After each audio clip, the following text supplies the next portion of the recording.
We have 8 Child's Play movies featuring the famous killer doll Chucky, so let's rank them.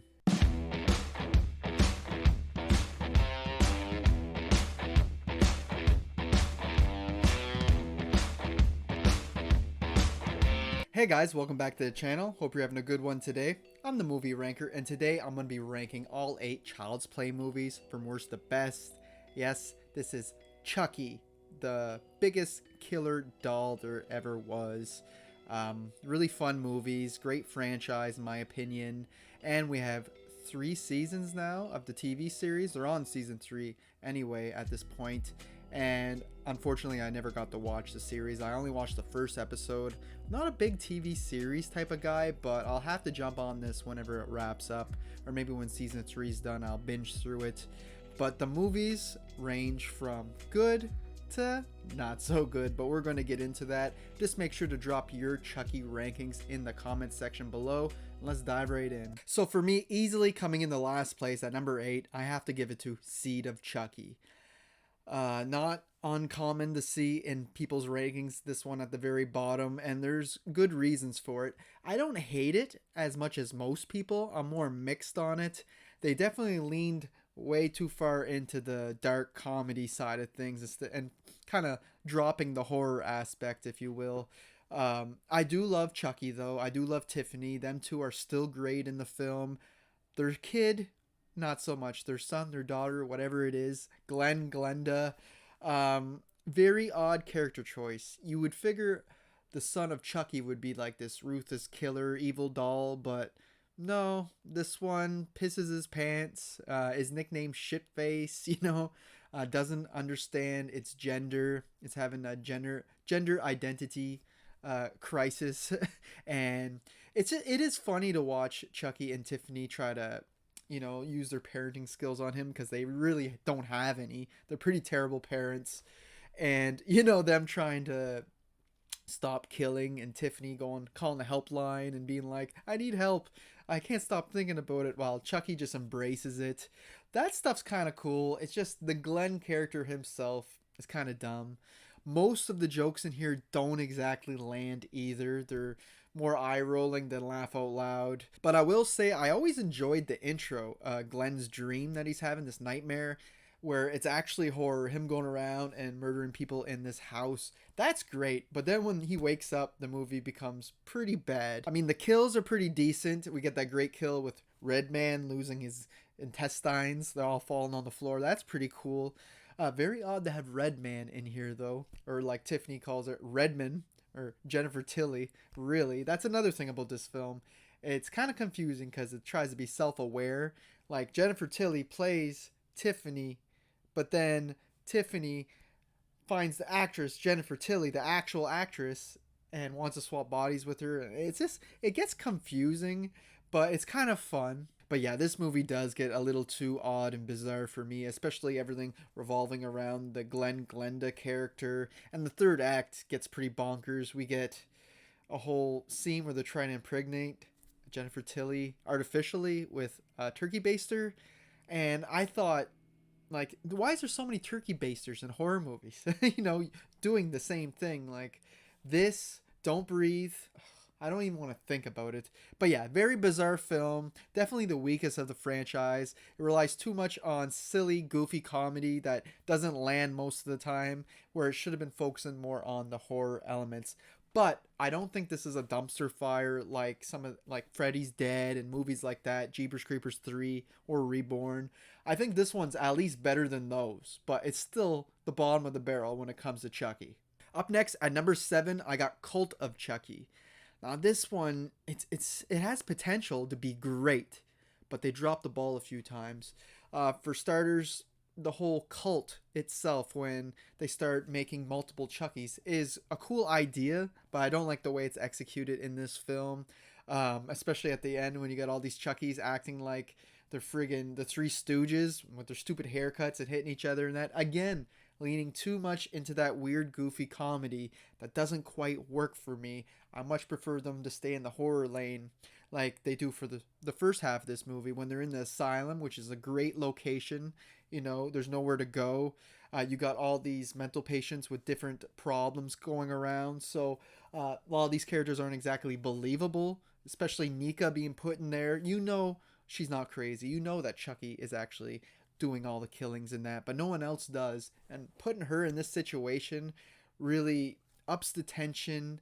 And I really also like how we do get multiple dolls in this film that aren't possessed. Well, you're not sure if they are or not by Chucky. So there's a few moments you're like, oh, this girl's going with the doll. Is something going to happen? Or is that just a regular doll?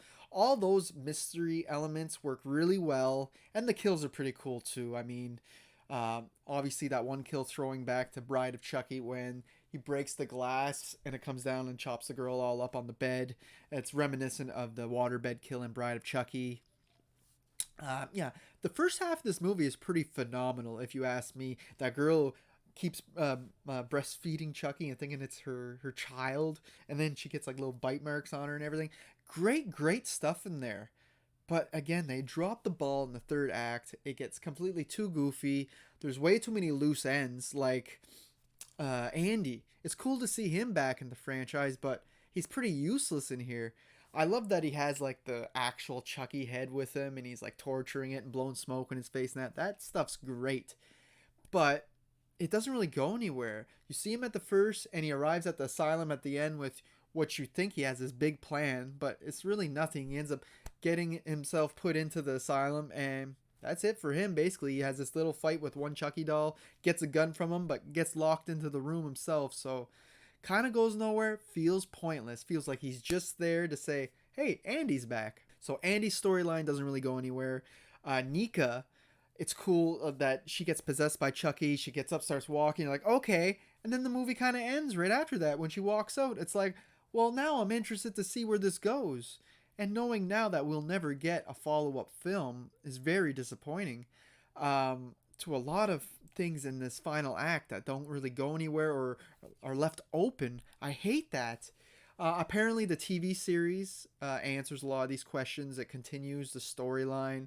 But like I said, I never watched it. But it is unfortunate watching this film on its own, especially before the TV series even came out, and seeing how it ends and that you're just like, it's so unsatisfying. Up next at number 6, we got Child's Play 3. Now we're getting into the good ones. Pretty big jump from the last two movies to this one.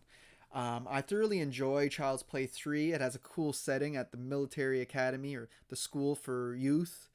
Kind of like a cadets or something like that. It's pretty cool. Changes things up from the first two movies. We get a teenage Andy here, which is different. And I like that Chucky figures out he doesn't have to target Andy. He can go after this other kid, which is named Tyler. And Tyler can come off annoying at times, but you know, that just means he's playing the role well, because kids can be annoying. And he does really feel like he's natural in that role as a kid.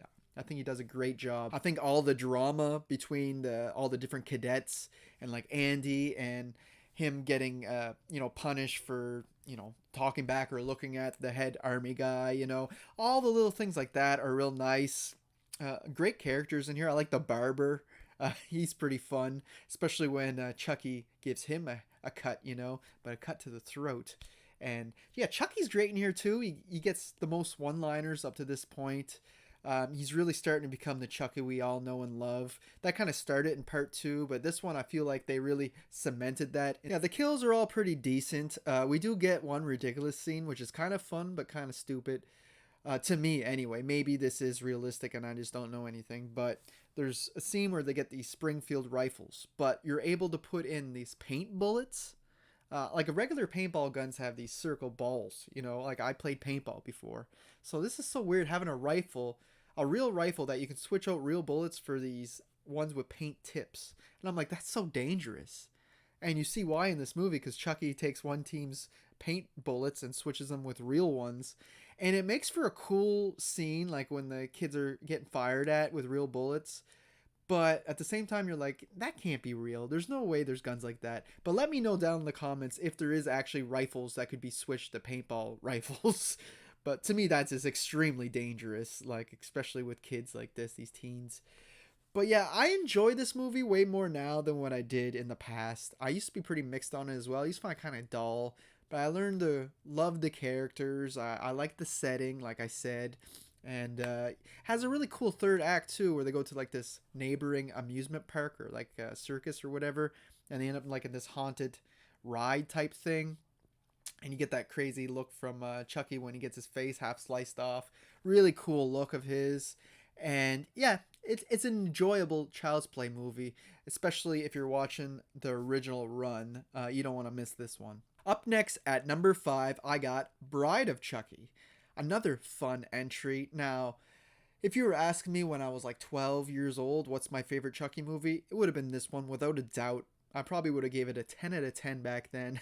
I loved this movie as a kid. I used to rent it all the time. Me and my friends, we'd all pick old movies to rent because they were cheap, and I'd always pick this one. I actually remember watching it when it first came out. I was like 7, and my brother rented it, and I thought it was pretty damn freaky at the time. But yeah, a couple years later, I used to rent it myself all the time, and I had a blast. It's just so fun. This is how you do Chucky with humor. I feel like it's more balanced in this one. They take Child's Play and they put it in modern times. Well, at the time in 1998, I believe this was. And yeah, you really see that jump in time with the way our characters act, the technology and everything, and even the way Chucky is, like how he wants to kill with a knife, and Tiffany's like, "That's so old school. You gotta move along with the times, advance." Get with the times. And I just find that so funny. And he eventually ends up, well, they end up killing John Ritter's character with the knot, with all the nails, and he looks like Pinhead from Hellraiser. Cool, one of the coolest moments in the movie, without a doubt. And later, how he comes back and he has to actually stab him to death, and he's just like, old things don't go out of style, or I forget exactly what he says, but yeah, it's just great how even Chucky is like behind in the times, just like the franchise, but they really moved it up in the modern times, and I love that. You got a kick-ass soundtrack with a lot of Rob Zombie on here. It's really cool. The first, I don't know, 40 minutes of this film is gold. I'd say it is a 10 out of 10. I love the gothic atmosphere, just the dark blues and the lightning and everything, and Tiffany, when she's still in her human form,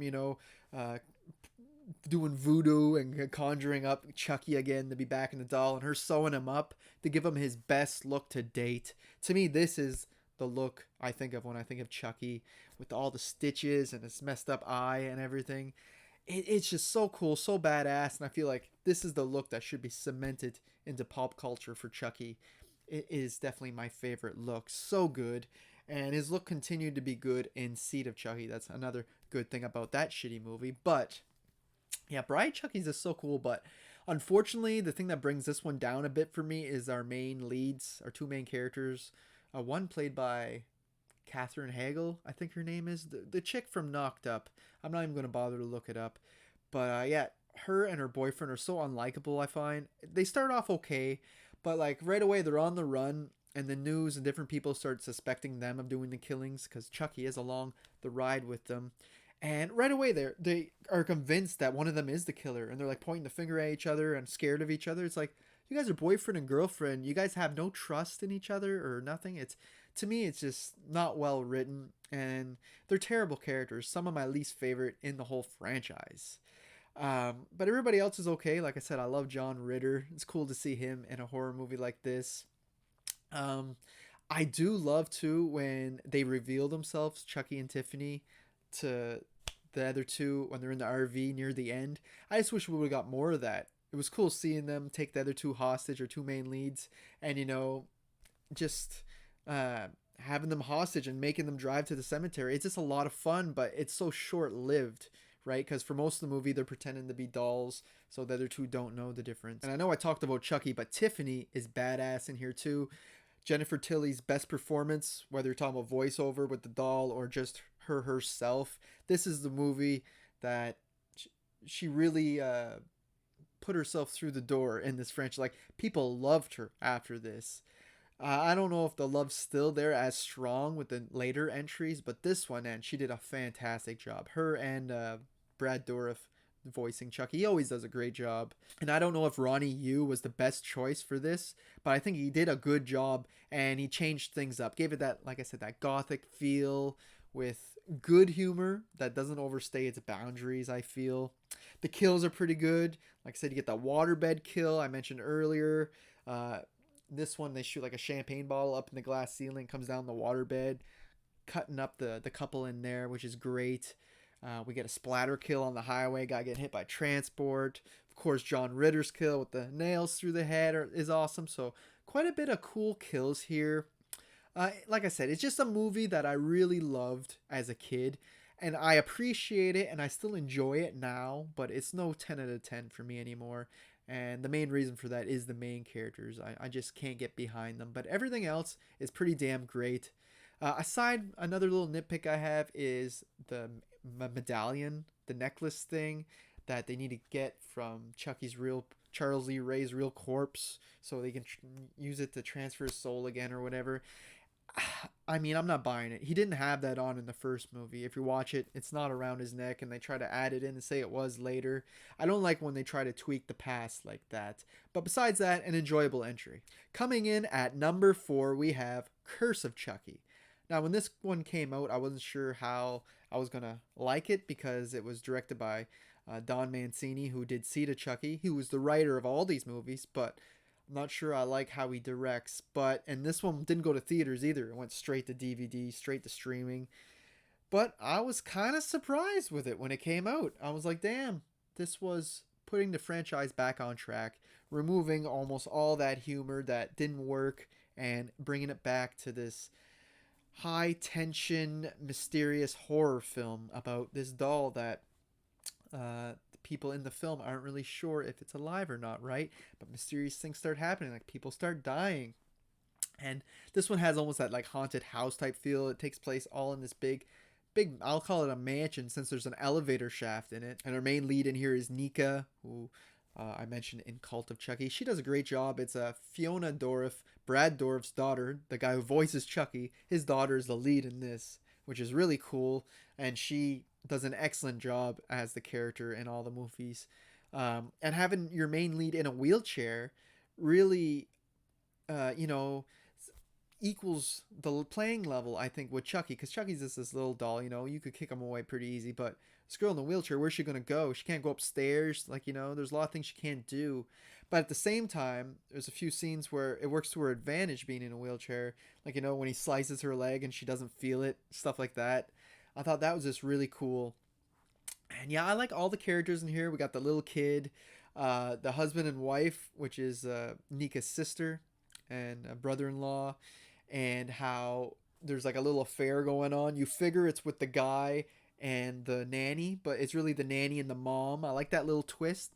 And yeah, how they deal with the characters in this is really well written. Nika and her sister not really getting along, and her sister wanting her to sell the house and that because their mother died at the start. And there's a lot of family drama in there. I think that works really well.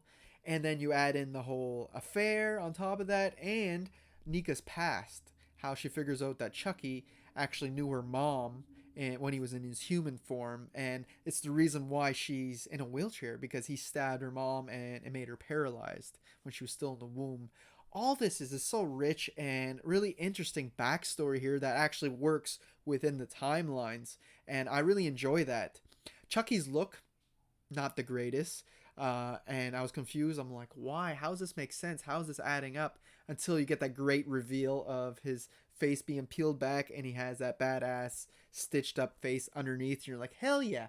Still doesn't look as great as Bride of Chucky. But I mean, that's a movie that went to theaters and had a much bigger budget, I imagine. But he still looks a lot better than what he did at the starting of this film.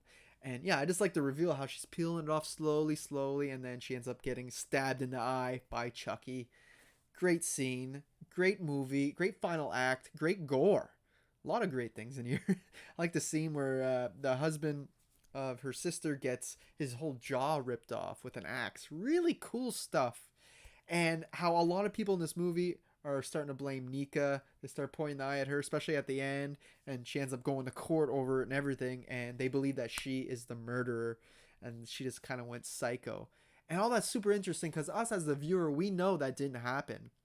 but it sets up Cult of Chucky in a way that's really interesting, and it wants you to watch the sequel. Makes you want to watch it, right? Because she's getting put in an asylum to get special treatment, and Chucky's not far behind. But yeah, just a great film overall that went back to the roots, and it became horror again. That's all we really wanted. Now, getting into our top three of the franchise, these are the heavy hitters. I got to go with Child's Play 2. And a lot of people have this as their favorite, and I see why. It's a really fun one. It repeats a few of the same beats as part one, but it does them a little bit different.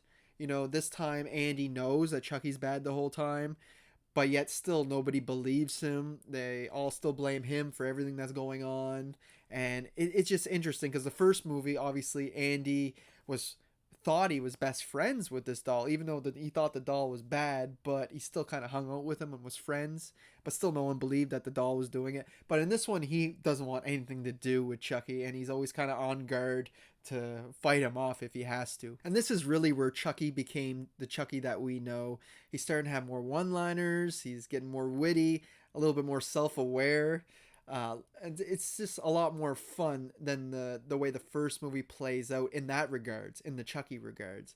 And yeah, him coming with like the yardstick to beat the teacher and different things like that is just badass and cool to watch, even though, obviously it shouldn't be good that a doll is killing a teacher, but it's just that teacher's such a bitch. She deserved it. And the characters are pretty great in here. I like the foster parents, the one running the foster home, especially Kyle. Kyle's the best new character added in here, who is also a foster child, but more on the age of like 17. And yeah, her and Andy really kick it off, and they kind of form this bond.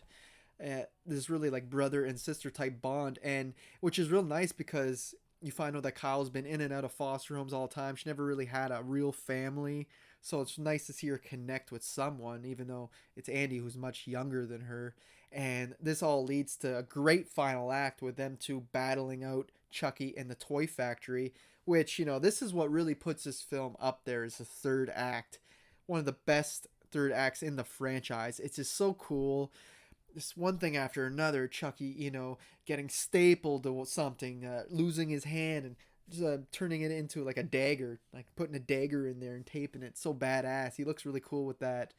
At one point, he's like crawling on a trolley with that, and he gets melted. He gets friggin' blown up. There's like so much going on, and it's just back to back to back. He just keeps coming at them and getting screwed over, and it's real fun to watch. I also love that part where that one worker in the factory ends up going in to fix the machine that puts the eyeballs in the dolls, and he ends up getting his own eyeballs pushed in and, a new set put in, and it's real bloody and awesome.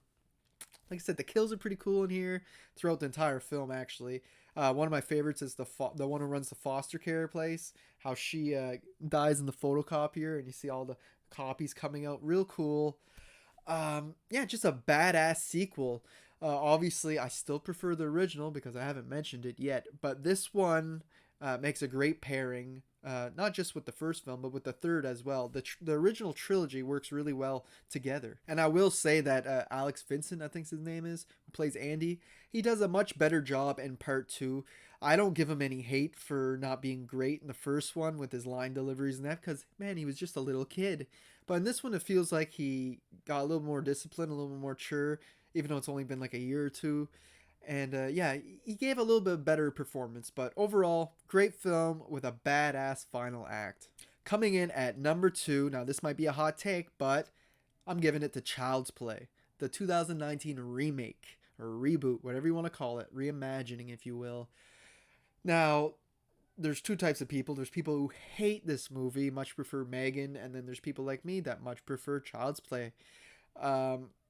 There is a few things wrong with it, but I think it does so much right. For one thing, the kills are brutal as hell, probably the most brutal in the entire franchise. Where you're talking about that creep, that maintenance guy who's holding onto the hot pipe and has the skill saw underneath of him, and it's just brutal, man. There's so many things. That guy being leather-faced, taking his face off and putting it on a watermelon and keeping that in Andy's room for him to see it. Oh, it's very brutal. I love the dynamic between Andy and Chucky in this one too. Chucky is actually more sympathetic. He's kind of a good guy doing bad things. it's not exactly his fault. Obviously, his safety protocols and all has been removed. So, and he's an AI, artificial intelligence this time. He's not a serial killer using voodoo to go in the doll. So, he's a computer basically, and he's just learning the world as if he's a new baby, you know? But with his programming in that, when he hears someone say, "Oh man, I hate that guy. I wish he was dead," he takes that literally. He's like, "Oh, you wish he's dead? I can do that for you." So in his mind, he's not doing anything wrong. He's not necessarily a bad guy. He's more an anti-hero, if you will.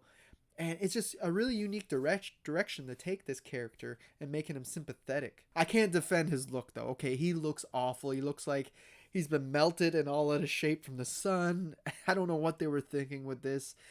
I know you don't want to copy the original Chucky look, but you could have come up with something better than this. Even though I think Mark Hamill does a great job with the voice acting. So cool. He got to play Joker, he got to play Chucky, and Luke Skywalker. I mean, guy got a lot under his belt, but yeah, he does a great job, even though that Buddy song he sings is annoying as hell. And if you have the Blu-ray of this, you put it in, the main menu just plays that song over and over and over again. It will drive you crazy. But yeah, his look is kind of weird, goofy, don't like it. And I think he could have been a bit more scary in himself. Like his kills are brutal. There's some tension-filled scenes with him, like I said with that melon, how he puts the face on the melon and the Andy accidentally gifts it to this older lady, and there's a lot of tension there. But just him himself, he's not really scary. I feel like even like the old Chucky wasn't necessarily scary, but a bit more than this version. There's one part that is very uneasy though with Chucky is when at night he's standing in the corner and he's playing back all the cat sounds that the cat was doing while he was killing the cat, and it's just like and just like really freaky and creepy and gets under your skin. It's one of the best moments in the whole movie in my opinion. But yeah, he can be unnerving, I'll give him that. And just like I said earlier, how Chucky is AI and he is run by this company who owns everything, so he can connect to the TV, to the temperature gauge, to everything in your house. He's basically like an Alexa, you know. It's a very interesting direction, but I feel like it was done a lot better and handled a lot better in this than in Megan. Just a couple things holding this movie back. I already mentioned his stupid face. Andy too. I do enjoy the Andy character. The actor did a good job, but he's just miscasted. He should have been younger. This is a 13-year-old playing with a doll, even though it's a badass doll, really cool doll, one that, me and my friends probably would have played around with when we were 13. But at the same time, it's like, you should have made him like 10. I think that would have been the perfect age for this. Even though they kind of address it when the mother gives Andy the doll and he's like, "Mom, I'm not a little kid." It's still, they should have just cast him a little bit younger. Aubrey Plaza, by the way, does a great job as the mom. I haven't mentioned her yet. And it's cool seeing her in this type of role. She's always usually playing like a young adult, like closer to early 20s. So to see her as a mom, I just thought that was a really cool change for her. But yeah, I really enjoyed this movie. Another great character I'll have to mention is the detective, the cop, who his mom is down the hall in the apartment. Um, he is a character you really feel for too, because you see what he's seeing, you see all the clues he's picking up on, and how it all leads to Andy and not Chucky for him.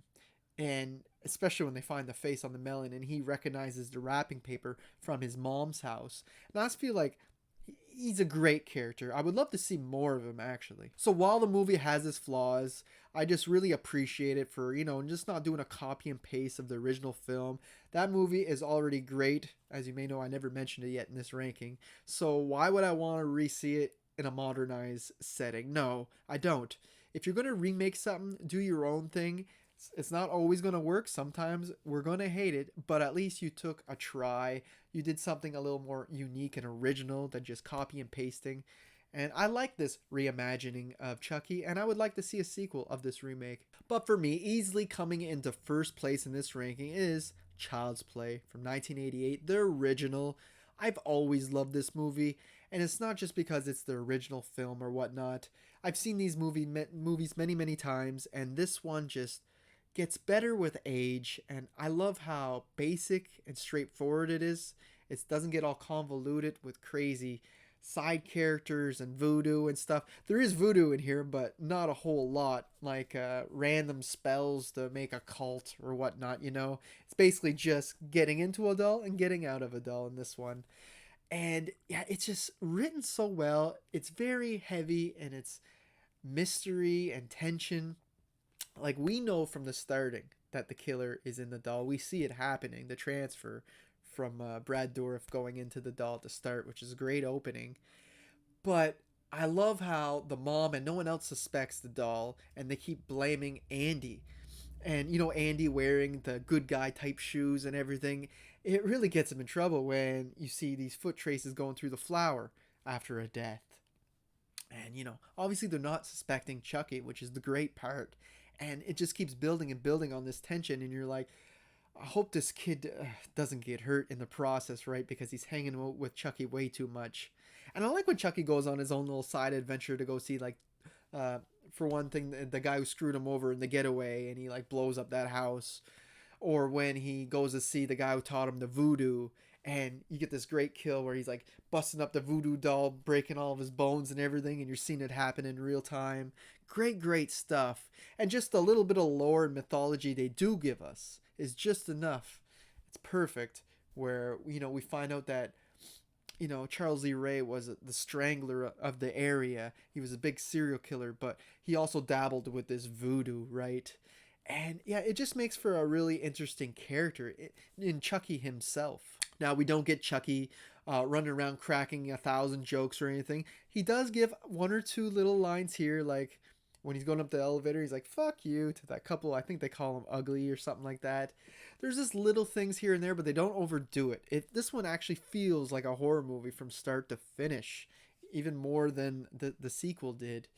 But yeah, great tension-filled moment too when the mom's trying to find out what's going on with this doll, and she starts, you know, looking at it and finding out there's no batteries inside, and that's when she freaks out, drops it, and it rolls under the couch. Such a friggin' good moment. From there all the way to when she's like threatening him to throw him into the fire, and he comes alive and starts yelling and screaming at her, swearing. So damn good. And so is the final act in here. I know I love part two's final act in the toy factory, but this one is almost just as good. Chucky just keeps coming back, and they burn him, and then he's almost like the Terminator at the end of it, and just keeps coming, and they're blowing off like his arms and stuff with the gun. It's just so damn good. I love it. Right up to the final scene where he comes out of that vent and is choking the guy. So damn good. I love it. It's almost perfection in my eyes. You're not going to make a better killer doll movie, or you'll have a real hard time trying if you try and surpass this one, because to me, it's awesome. I always love this movie, and it comes in the first place in my ranking. So there you have it, guys. There's my ranking of all 8 Child's Play movies. Hope you enjoyed it. Like I said, I gotta get on to watching that TV series. It's on season 3 now, so like I said, maybe when that wraps up, I'll binge through it, because I do want to see where this story goes. Make sure you drop your rankings down in the comment section. You can follow me on Instagram and Letterboxd. Links to those are always in my video description, guys. And that's all I got for you guys today. I hope you have a good, happy Halloween, because it is the 31st today. And until next time, thanks for watching.